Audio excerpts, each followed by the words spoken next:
I'm a low-grade Omega, but I have a 99% pheromone match with the youngest Major General. During the war, I was his walking suppressant. After the war ended, I was discharged and sent home. But just a few days later, I found out I was pregnant. To get a household registration for the baby, I married an alpha. The moment we walked out of the marriage registration office, a strong gust of wind blew through. A spacecraft landed steadily outside. As the hatch opened, the Major General stepped out with a dark expression. 1. At the marriage office, the usually composed staff wiped the sweat off her forehead and apologized to me for the third time. I'm really sorry, sir. The system's having issues today, it might take a little longer. Would you like to sit and wait? Seeing the anxious sweat on her forehead, I nodded understandingly. It's fine, no rush. Bro, want me to help you over to a seat? The boy next to me, clearly nervous, quickly stepped forward. I impatiently brushed his hand away. It's just a couple of steps. I'm not disabled. I'm only 3 months along, still not even showing. No need to fuss.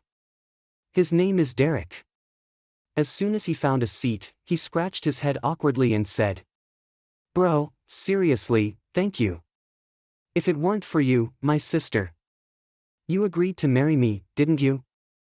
It's a deal. Don't overthink it. If it weren't for the current strict federal regulations that prevent Omegas from giving birth out of wedlock, and the mandatory marriage certificate requirement, I wouldn't have bothered getting married at all. Derek may be an alpha, but he comes from a poor family and has a seriously ill younger sister.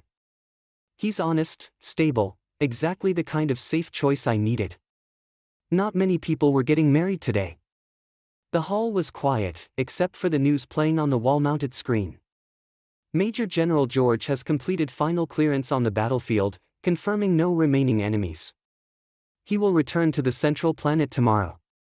The news was accompanied by a photo, just his upper half, in full combat gear. Neatly cut hair, sharp features, upright posture. His cold, steely gaze stared straight into the camera, exuding an unmistakable aura of killing intent. It almost felt like he was looking right at me. Bro, isn't George super cool? Derek suddenly blurted out, looking excited. He's a total Federation hero, I'm a huge fan. Realizing I'd been staring too long, I quickly looked away and rolled my eyes. Cool my ass. That guy's nothing but drama. 2. We waited another 30 minutes, but the system still wasn't fixed. I checked the time, it was getting late. What a waste of time. But it wasn't the staff's fault, so I didn't take it out on her. I just said we'd come back tomorrow, then turned to leave while she stood there looking like she had more to say. We'd barely taken 2 steps when a powerful gust of wind hit. Suddenly, a spacecraft appeared on the plaza just ahead, sleek black and gold, gleaming even under the gloomy sky. Derek saw it too and got excited in an instant. Isn't that George's ship? He's on our planet. As for me, seeing that familiar ship made my temples twitch. I instinctively grabbed Derek's wrist. Run. Run now. Damn it. I didn't think George came here for me. But I sure as hell didn't want to run into him either. Too bad fate had other plans. We barely made it a few steps before someone blocked our way. George was still in his combat uniform, drenched in sweat. That usually cold, sharp gaze of his, just for a moment, flickered with panic. Jackson, he called my name while walking over, pulling my hand off Derek's wrist. Then his eyes settled on my face, his tone both angry and aggrieved. Jackson, you found a new guy fast. Instinctively, I smacked him on the head. Watch your mouth. Call me brother. 3. George entered the Alliance Military Academy at 17. At 19, due to a massive Zerg invasion, he was sent into combat early. At 21, he led a team of 900 soldiers to break through enemy encirclement numbering in the tens of thousands. His name shot to fame. He's strong, smart, composed, good-looking, tall, and handsome. But there's one issue. His pheromone level is too high. Constant high-intensity combat often throws his system into chaos. That's where I come in. I was nearly 30, a failed second differentiation low-grade omega, with nothing to show for myself. And somehow, I had a 99% compatibility rate with him. The best possible match to calm him down. So I was recruited into the program 4 years ago. Well, not that I cared whether I was recruited or not. The real reason I agreed? They said that if I cooperated, once the war ended, I'd get a huge severance package. And even qualify for early retirement benefits. How could I pass that up? Then, about half a month ago, the war ended. The money came through. So I packed my bags and ran. What I didn't expect was that I'd run off with a baby inside me. The doctor told me, with my age and grade, if I lost this pregnancy, I'd never be able to conceive again. I thought about it for half a cigarette's time. And decided to keep the baby. 4. Bro, George tugged me closer by the hand. I elbowed him away. We're in public. Stop hugging me. He eased up but didn't let go. His glare shot over to Derek. Bro, why are you marrying him? I couldn't exactly say it was because I was pregnant. And I had no intention of ever telling George. So I made something up. He's a good match. Besides, I'm 30, why shouldn't I get married? Then why not marry me? George's grip tightened, nearly crushed my bones. I slapped his hand off, firm and final. You're not suitable. That hit him like a bombshell. The ever-decisive battlefield commander flinched. His pupils trembled. Not suitable? Bro, but when you were in my bed you. Good thing I was close enough to cover his mouth the second those words started coming out. George is practically a celebrity. And we were still near the plaza. People were definitely watching. So I clamped my hand over his mouth and hissed through clenched teeth. Shut up. Any louder, and the entire Federation would know about our mess. In the end, George got a call. He only left after I agreed to remove his contact from my blacklist. And the moment his ship took off, I blocked him again. Derek, who'd been silent the whole time, took a cautious step forward. Jackson, you. I held a finger to my lips and shook my head. Derek obediently kept quiet. 5. I thought my firm attitude would finally make George give up. But the next morning, the moment I opened my door, I saw someone crouching outside. As soon as he heard the sound, he jumped up. Bro! The next second, George's eyes darted past me, his pupils widened instantly. Why is he here? Derek scratched his head, glanced at me, then looked at George and said. Hi, I'm, Jackson's boyfriend. His voice wavered. George, having spent years in the military, immediately picked up on the weird tone. He gave a cold snort, pulled out the suitcase behind him, shoved past both Derek and me, and dropped a bomb. Starting today, I'm living here too. I looked up at the newly risen sun, then glanced at the spacecraft not far off. A headache was already creeping in. 6. The first time I met George was at the base. At the time, he'd burned through his mental strength saving a teammate in battle. Not long after returning to base, he had a full-blown pheromone meltdown. It was the worst one yet, not even suppressants could help. That's when they rushed to match him with me. That same night, I was practically delivered into George's room like a package. The room was dark, with only a sliver of light slipping in through the window. But it was just enough for me to take in the scene. The room was huge. A pillow had been torn to shreds and tossed at the door. A nightstand was tipped over, and the wall had a deep dent, like something had been thrown hard at it. When I stepped forward, 2 feathers floated up. Yeah, this money came with some serious risks. After scanning the place, I finally spotted half a figure at the foot of the bed. George was sitting on the ground, clutching a blanket in one hand. He slowly turned his head. I couldn't see his face clearly, but I could feel the cold, dangerous stare. Get out. His voice was hoarse and unstable, like it scraped its way out of his throat. Clearly, I wasn't welcome. I didn't hesitate, I turned straight to grab the doorknob. It wouldn't budge. It was locked. I gave George a helpless look and shrugged. Can't. Locked in. Then I just plopped down against the door. My life motto. Since I'm here, I might as well deal with it. No point fighting it. So I simply released my pheromones. The sooner I calmed him down, the sooner I could leave. A light, bamboo-scented aroma slowly drifted toward George. No idea how much time passed, but eventually the pressure in the air eased. I finally let out a breath of relief. My stomach had been growling all day, so I quietly scooted forward. There was a food cart nearby, I'd had my eye on it for a while. It was probably meant for George, but it looked untouched. I'd held back earlier, afraid the noise would upset him. But now his breathing had slowed. He seemed calm. Without hesitation, I grabbed a sandwich from the tray and took a bite. The ham was a bit cold, but still decent.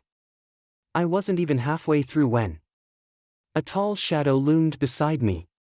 The next moment, a hand clamped around the back of my neck. George had adjusted his grip just right and lifted my head. His breath was hot, laced with a strong scent of black tea. It sent a jolt straight to my brain, and even the underdeveloped glands at my neck started to burn. I forced the sandwich down, and just as I swallowed, I felt a heat against my lips. George kissed me, roughly, like a predator tearing at its prey. But at the last second, he held back and didn't actually bite through. I mean, yeah, this kind of thing was bound to happen. But did it have to happen so suddenly? I didn't even finish my sandwich. The next morning, when I woke up with an aching waist, George was already gone. I didn't see him again until dinner. He'd changed into his combat uniform, the snug fit made his chest look massive, packed with muscle. I couldn't help glancing a few extra times. Noticing my gaze, George strode over. His eyes scanned me up and down. I awkwardly looked up and gave a sheepish smile. His expression faltered. He quickly looked away, cleared his throat twice, and awkwardly muttered. I'm heading back to the front lines. You can stay in my room. All right. Right before he left, I noticed the tips of his ears were slightly red. And just like that, I started living at the base.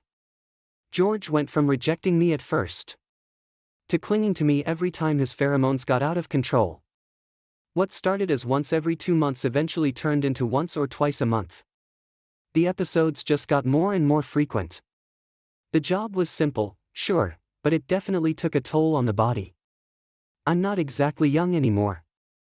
Honestly, I was starting to worry about my back giving out one day. 7.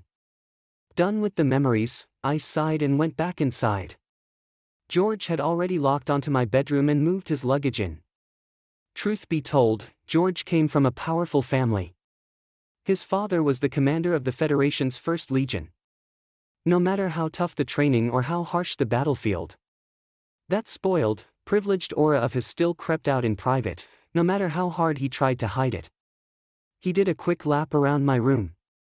Only then did his tense brows finally relax, and his handsome face lit up again.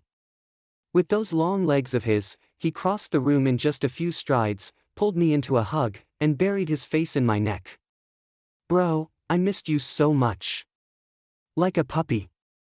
I sighed and gently pushed him away. You're not going back to the central planet? The news clearly said he was supposed to return today. I'm on leave, bro. Leave? The war just ended. It's the exact time for promotions and commendations. And he just takes leave? I flicked his forehead. Taking time off now? You sure you didn't hit your head? Before I could pull my hand back, George caught it, brought it to his lips, and kissed it. It's fine, bro. I'm still young. Not really the right time to climb the ranks too fast. Well, I knew George wasn't stupid, so I didn't argue. In the end, it wasn't my place to tell him what to do. What mattered now was figuring out how to get rid of him. But when I saw the sparkle in his eyes, all the words I had ready just died in my throat. Forget it. Maybe he'll get bored and leave on his own in a while. 8. We currently live on a planet that's a bit far from the central one. But the weather's like spring all year round, and there's a decent population. I bought this house on the outskirts to avoid George in the first place. It came with a huge wheat field, apparently the previous owner planted it just for fun. Now it's lush and green, and almost ready to harvest. Derek's eyes darted between me and George for a moment, then he grabbed some bread and ran off to pull weeds in the field. My gaze followed him, settling on the golden waves of wheat swaying in the breeze. It was calming. Pretty, isn't it? George suddenly spoke behind me. I nodded. Yeah. Really pretty. Heh, George suddenly gave a short, cold laugh, then grabbed me by the neck and kissed my cheek. Right after, he rolled up his pants and stomped barefoot into the field. Like a complete child. I sat there stunned for a few seconds, then found a lounge chair and plopped down. The morning sun was just right, and the breeze was so soft it made my eyelids heavy. Every now and then, I opened my eyes to sneak a look at the wheat field. And sure enough, George would accidentally flash his abs. 9. So, George stubbornly ended up living here. He'd pull weeds sometimes, lie in the sun with me, it was pretty laid back. Derek was still a college student, mostly going to class or visiting his sick sister at the hospital. He didn't plan to stay long. But I insisted he stay. I was afraid if George and I spent too much time alone, I might start to soften. I could tell he liked me. But we weren't a good match, family background, personality, everything was different. George was born into privilege, handsome, young, and a decorated soldier. While I was just an orphan, with only a middle school education, a low-level secondary omega with scars all over my body. Not gentle. Not caring. Just like his omega said, I was damn lucky to have a 99% pheromone match with him.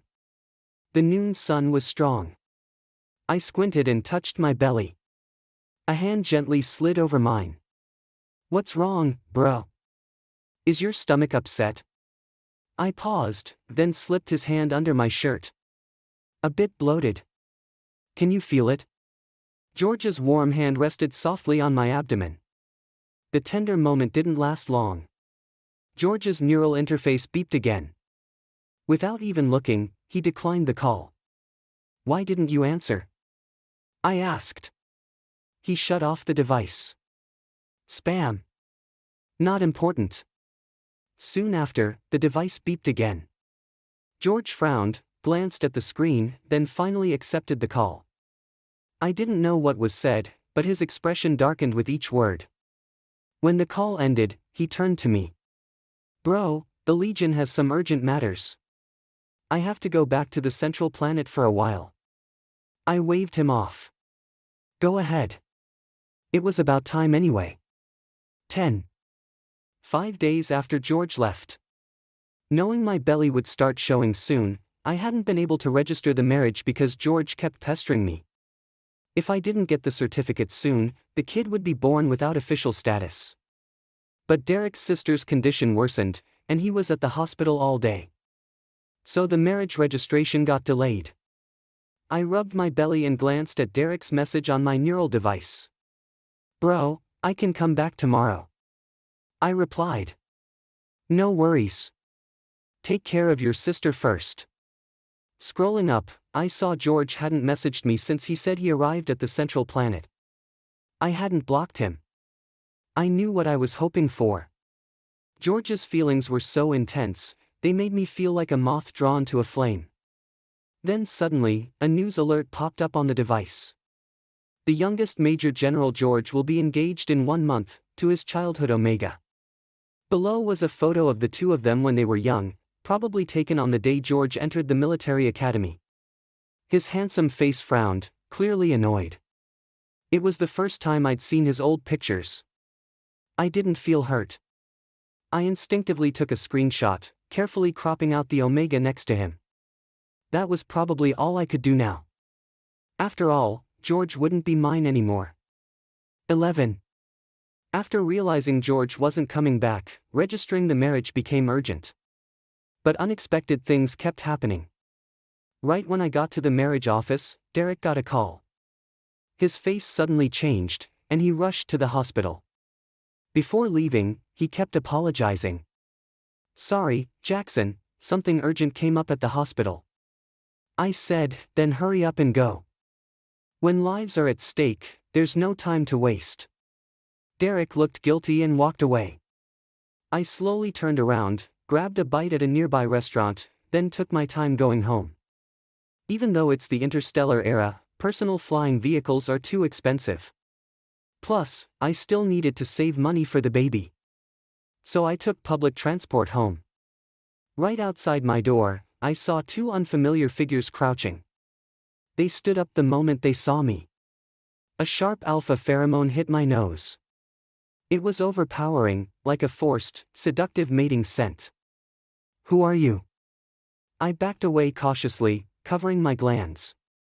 Because I'm a low-level omega and have been marked by George for a long time, even without a lifetime mark, other alphas' pheromones barely affect me. Still, it felt uncomfortable, with a faint sting in my glands. The two alphas grinned lecherously. "Jackson, right? Don't you know who you pissed off?" Then they stepped toward me. I immediately pulled out the dagger I hid on my leg. 12. I hadn't just been lying in bed all these years at the base. Besides occasional training, George taught me quite a bit about combat. Taking down these two second-rate alphas was easy. Without mercy, I charged with the dagger. In less than 5 moves, both had multiple wounds and were screaming as they fled. I thought about chasing after them, at least to report to the police. But a sudden sharp pain hit my belly, making me freeze and retreat inside. The low-level gland pain got worse. I knew I was severely lacking calming pheromones. Without a lifetime mark, my pregnancy made me rely on George's pheromones more than ever. Usually, I could push through with medicine. Today, I'd been taking pills for half an hour and felt no relief. I probably got too stressed, the baby inside was scared. I painfully dug through the bottom drawer and found George's clothes I'd hidden yesterday. The strong tea scent filled my nose, and the pain in my belly slowly eased. My mind grew fuzzy. I instinctively wrapped all of George's clothes around me, making a small nest to bury myself in. 13. When I woke up, it was already morning. Before opening my eyes, I felt warmth on my chest. I reached out and touched a familiar body. Suddenly, I sat up. "George?" George's eyes were barely open, dark bruises under them. "Bro, sleep a little more. I'm so tired." His hand tightened on my waist, pulling me close. He hugged me and gently patted my back. I was confused. I didn't know how George suddenly came back, and then remembered the news about his engagement. I wanted to pull away and get out of bed. After all, he was practically engaged now. But looking at his weary face, I didn't move. I just let him hold me. George's scent was familiar and comforting. I couldn't sleep, though. I stared at him for a while. When he fell into a deep sleep, I quietly slipped out from under his arm. Outside the bedroom, Derek was cooking breakfast in the kitchen. I was surprised. "You're back too?" Derek scratched his head. "Morning, Jackson. Feeling better?" I was puzzled. "How did you know?" Derek brought over 2 plates, looking nervous. "Last night when I came back, I smelled blood outside and freaked out. Then I found your door unlocked, your pheromones all over the place, and George called me right after." He glanced guiltily and added, "I told him you were here. That's why George came back overnight." "So that's why. No wonder George showed up so suddenly." 14. It was almost noon, and George still hadn't woken up. I couldn't help but enter the bedroom. He came from the Legion, with a very strict biological clock, always up early for training, no rest. As soon as I opened the door, my nose caught a sharp scent of blood. It was coming from George. Before I even processed it, I was already sitting on the bed, reaching under George's shirt. Just as I was about to lift it, George's large hand caught mine. His eyes still heavy with fatigue, his voice hoarse. "Bro, I'm a bit tired. Let me sleep it off first, okay?" I didn't have time to argue, so I pulled his shirt up anyway. His upper body was almost entirely wrapped in bandages, and faint red stains showed around his waist. George was now awake and tried to pull the shirt down, but I blocked him. I flipped him over, and the red stain spread to his back, a large patch of dried blood. "What happened?" My voice trembled. It was the first time I'd seen George injured this badly. Even on the battlefield, no matter how severe his wounds, he'd always get treated and recovered before coming to see me. Because he knew I was extremely sensitive to blood. George shifted and nuzzled my belly. "I'm okay, bro. Okay. This looks anything but okay." I tried to undo his bandages, but my hands shook so badly I didn't know where to start. George took my hand and squeezed it gently. "Just surface wounds. I've been treated. It looks worse than it is." "How did it happen?" I asked. George kissed my hand and said, "My dad hit me." My heart jumped. He put my hand in his mouth and licked it. "Don't be scared. It's not because of you. Someone at the Legion is targeting me. They're spreading rumors about me, using my personal life to slander me. My dad hitting me was just to show them." "Targeting you?" I remembered the news about his upcoming engagement. "Yeah, they say I'm engaged to someone else." George looked wronged. "It's all nonsense." At that moment, I couldn't care less about the engagement news. My worry grew deeper. I suddenly stood up and said, "No, you can't stay here. You have to leave soon." George was stunned. "Why?" I didn't explain, just grabbed him and kept repeating. "You can't stay here. You have to leave." 15. I'd been at the base so long, I almost forgot what day it was. Until those two alphas showed up yesterday. From their behavior, I knew they came straight for me. I had a pretty good guess who sent them. My relationship with George at the base was top secret. Only those who absolutely needed to know were aware. And since George had been staying with me recently, I thought there wouldn't be any issues. But now someone was targeting him. If they found out what I'd done before, George would definitely be in trouble. Yet George wouldn't listen at all. Lying still on the bed, even the slightest movement made him groan. "Ow, ow. Pain." He clingily hugged my waist, whining. I was powerless against him. "Bro, I haven't asked yet." George suddenly said. "What happened last night?" I avoided his searching eyes. "Nothing. Just chased off a couple of thugs." George said, "Oh," like he believed me. I sighed in relief. I didn't know how or dare to tell George about my past. Those chaotic, shameful, blood-soaked memories. I hoped they wouldn't find George. Or maybe it wouldn't affect him. But then, the next second, Derek burst in, knocking frantically. "Jackson, your neural device, you need to see the news." George's face changed instantly. He quickly activated his device and scanned the latest news. I glanced up and saw a string of red letters. The youngest Major General refuses to marry his first love, only for a murderous Omega. 16. At 24, I was still a beta. The Alliance was advanced, but many planets were poor and backward. I lived on one of those. I grew up in an orphanage and started working in a repair shop at 16. My life was endless physical labor with no future in sight. Until I met a cocky, arrogant alpha at 24. He accidentally crashed his flyer on our planet and came to the repair shop since there was nowhere else to fix it. Since then, he badly clung to me. He wanted me to follow him to a prosperous upper-class planet. I refused. He smiled but didn't argue, just said thanks for fixing his flyer and bought drinks for the whole shop. I was cautious but relaxed because everyone else was drinking too. I didn't realize that in a place like ours, money could buy everything for some people. That alpha bribed everyone in the shop and slipped a drug into my drink. A forced stimulant to make betas go into heat. I sensed something was wrong and ran out. The alpha chased me. At a corner, he pinned me against a wall, his overwhelming pheromones crushing me. I trembled, forced into secondary differentiation. But years of physical labor gave me strength. When the alpha excitedly realized I was differentiating and prepared to pierce my glands, I pushed him away with all my might. He staggered 2 steps. Then was slammed into by a speeding biker gang. In the dirty alley, the faint lights barely lit the place. The blood pouring on the ground was shocking. Later, I went to prison. They said the alpha died. His family was powerful and demanded the death penalty for me.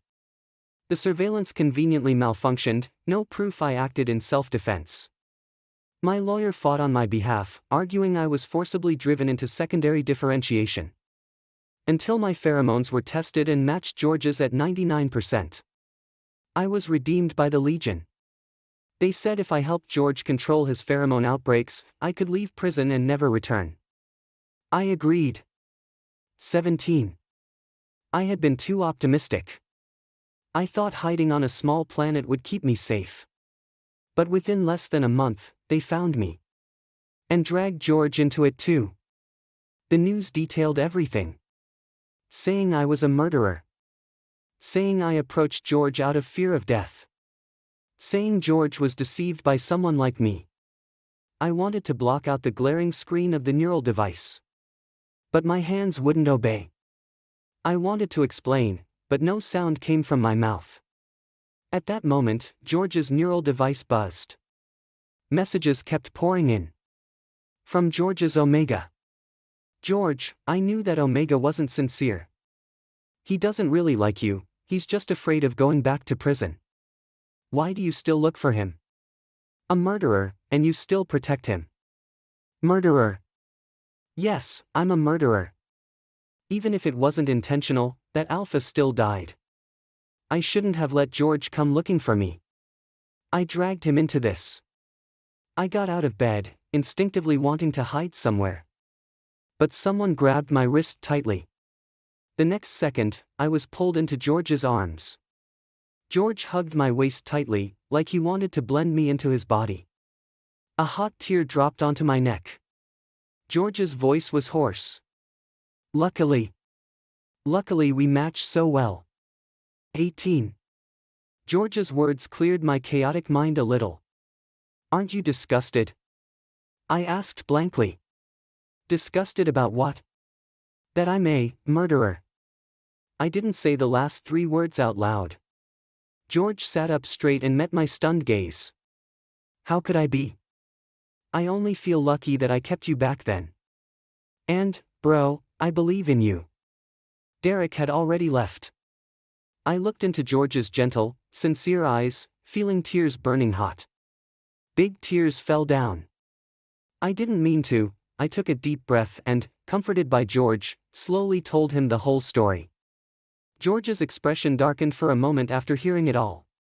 He kissed my eyes, wiping away my tears, saying, Bro, it's not your fault. I didn't notice when Derek left, the bedroom door closed behind him. The small space filled with George's unique pheromone scent.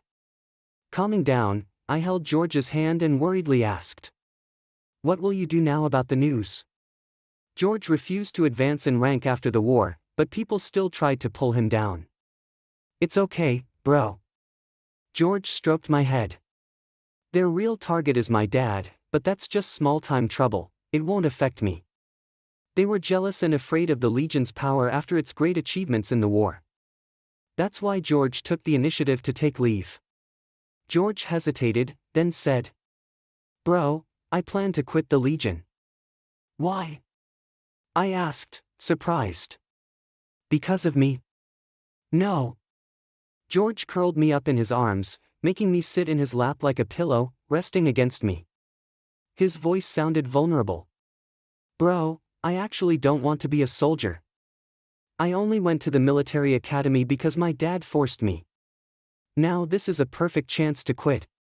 I'm lazy and just want to hang out with you every day, preferably die on your body. The topic took me by surprise. I couldn't help but pinch George's waist. Speak seriously. It is serious. I'm thinking about our future. Opening a small business, raising a baby, having you with me every day, my life would be complete. Almost forgot, I have a baby in my belly. Things were at this point, I didn't dare hide it anymore. Holding George's hand on my belly, I stammered. Actually, I'm already pregnant. His hand on my belly froze. George suddenly pounced from behind, making the world spin. I was pinned to the bed. Really? George looked incredulous, his hand still firmly on my belly. I avoided his gaze and said, "Really? Almost 4 months." After I spoke, he gently grabbed my chin, forcing me to look at him. His hot breath pressed down on me. The fresh scent of tea surrounded me. George's tongue slid into my mouth, my glands gradually heated up. It almost made me melt. I hugged George and began to respond. The person on top seemed encouraged and pressed harder. George kissed along my face, down my throat, stopping at the back of my neck. He opened his mouth, his canine teeth pressing on my fragile, reddened gland. "Bro, is this okay?" he asked. I tightened my hold on his waist and belly. My voice trembled slightly. "It's okay." The next moment, his canine teeth pierced my gland, injecting thick pheromones wildly. A rush of tingling sensation spread all over me, I trembled uncontrollably. After a long moment, George released his teeth, his moist tongue licked the blood trickling from my gland. The lifelong mark was complete. George cupped my face, resting his forehead against mine, his deep eyes full of affection. "Bro, I love you." I followed that gesture, lifting my head to kiss his eyes. "I love you too, George." 19. The lifelong mark was exhausting. George coaxed me to lie down. When I woke, it was already the next day. George was gone from the bed. I got up and turned on my neural device. Yesterday's news had disappeared. Instead, people were now talking about George. They said he used his power to delete the news entirely. They said he was crazy, in the late stage of love sickness. Just as I was scrolling, the door opened. George peeked in, and when he saw I was awake, he came in. He sat on the bed and kissed my cheek. "Did you sleep well?" My mind clearer, I grabbed his hand and asked. "About yesterday's news, aren't you going to explain it?" He had deleted it so harshly, and now people were already mocking him. Before I could say more, George pinched my cheek. He started pecking my lips repeatedly like playing a game.